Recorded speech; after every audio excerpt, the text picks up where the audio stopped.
If a boulder rolls in front of your path, you don't just stop and stare at the boulder and cry and kick the boulder. I mean, it's not going to move.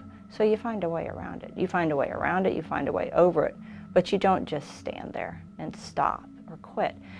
You have to keep moving. You always have to keep trying, you know, and your goal is on the other side of the boulder. So you just keep moving and you find a way around it. You just don't give up.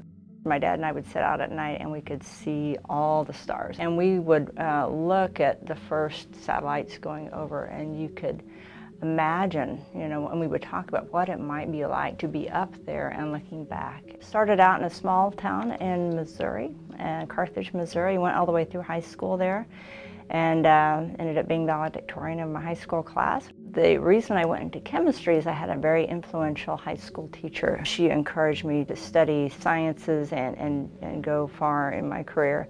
I went to a local community college. It's actually a four-year school. It's called Missouri Southern State College, and I got a scholarship to go there, so that made it very attractive. It turned out to be a very good college, and I ended up going to the University of Missouri-Rolla for my graduate degree, my master's degree in chemistry.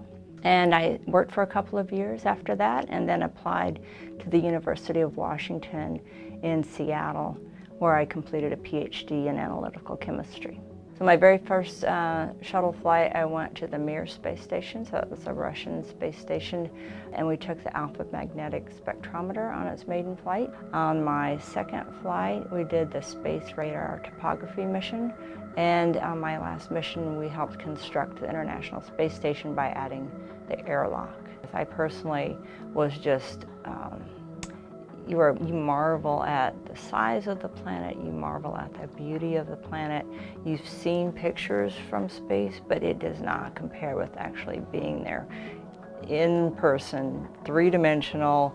You have the sounds of the vehicle, but it's more the lighting that you get from the moon reflecting off of the oceans and then back into your eyes, and the lightning and the patterns that it makes. It is something like humans have never experienced before, and you feel regretful that you can't share that with more people, because if more people could see what you saw and feel how you felt, I think people would have a different perspective of their planet.